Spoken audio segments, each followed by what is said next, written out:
Hello, I'm Dennis Pullin. One of my favorite parts about being president and CEO of Virtua Health is getting to know our colleagues and the many ways they are here for good. Each person contributes to healthy communities, and each person has a story to tell. Let's meet one. So, Melissa, welcome to Here for Good. Thank you. So you're somewhat of a new nurse. Yes. Brand new, I take it. Yes. So how long have you been a nurse? About 9 months now. Tell me about your department and maybe some of your fellow colleagues. Where do you work? So I work over at Mount Holly in the ICU, and my coworkers are awesome. They definitely made the transition from a student nurse to a new nurse so easy. So as a new nurse, the ICU is a bit much to bite off. What attracted you to the ICU? During COVID, my grandparents were in and out of the ICU, so I saw the type of care they were getting, and I wanted to be that nurse during patients' most vulnerable times and to be that nurse for them. So you've come full circle. Yes. So I'm told you were actually born at Mount Holly. Is that true? Yes, I was born over 23 years ago and was stayed in the NICU for about 2 to 3 weeks. So you stayed in NICU. That meant you were in a hurry to get here. So premature, I take it? Yes, 2 months early. Wow. Well, I'm sure you don't remember much about that experience, right? But did it have an impact on your family, your mom? Was there anybody in particular that may have inspired her in any particular type of way?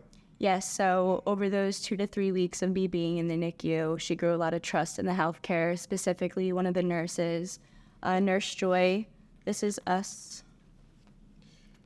When I was born. So which one is you? Oh, the baby? Okay. Yes. She in particular, my mom tells me that she taught her how to be a mom and grew a lot of trust in her. And this is us now. She still works here. We ran into each other when I started nursing. So you actually got a chance to meet one of the nurses that participated in your care in the NICU. When I first started, my mom was telling me stories of how much of an impact she made and how welcome or comfortable she felt leaving me there because she couldn't stay there all the time. So she was a visitor and I was a resident of the hospital before I was even working here. So did any of the stories or the way Joy helped and cared for your mother play a part in you wanting to become a nurse? I guess the trust in healthcare definitely factored in my decision in wanting to be a nurse. I want to have that full circle moment that Joy did in helping patients. I want them to remember me and the impact I have, and their family have that trust in me when they can't be there by their side at bedside. So you decided to become a nurse at a time where they were most needed, but yet we saw a large number of people leave the industry, which was during the pandemic. What was it that truly made you make that leap or decide it was time? That's a good question. I feel it all ties back to, I guess, seeing the care my grandparents got in the hospital and wanting to be on the other side of it. I actually was in and out of the hospital growing up, so I was on that patient side of healthcare, and it's easy for me to depict a good and not so great nurse, and I would definitely want to be on that good side of patients and their families and be remembered as one of those. Do you have a particular philosophy that you try and adhere to, or,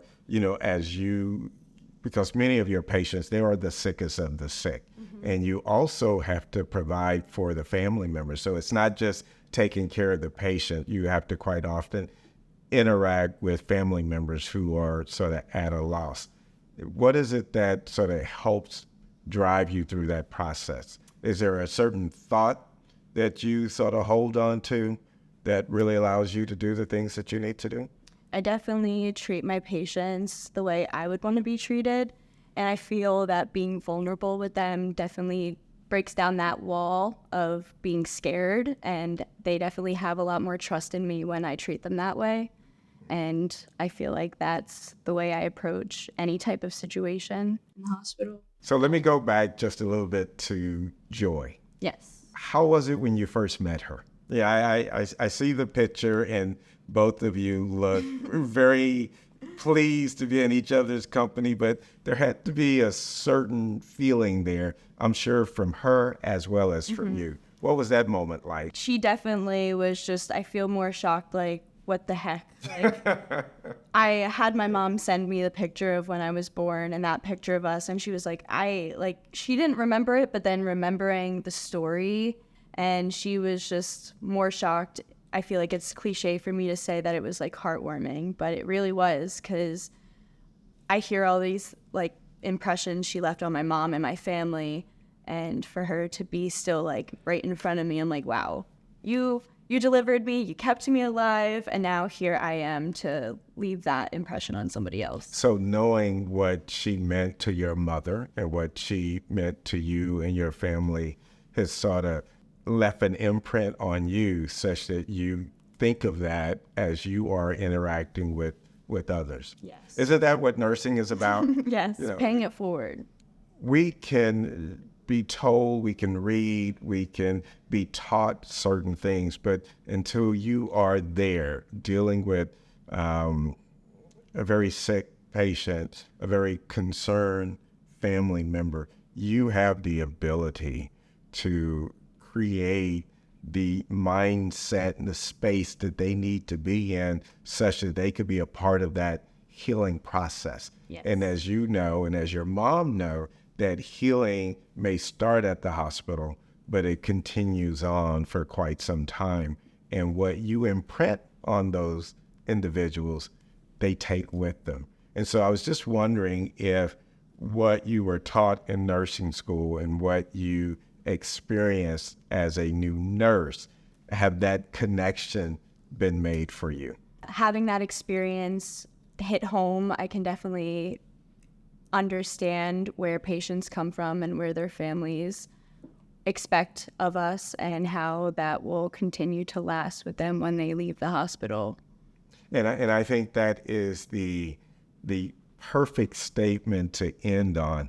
It's about what they leave with, what you're able to, and how you're able to impact them while they are in your care, and how they feel when they leave. I can't thank you enough for being a part of this wonderful organization, and the compassion that you take every day to your work environment and how you engage with our patients, your fellow colleagues. I just think it's wonderful, and can't thank you enough for being here for good.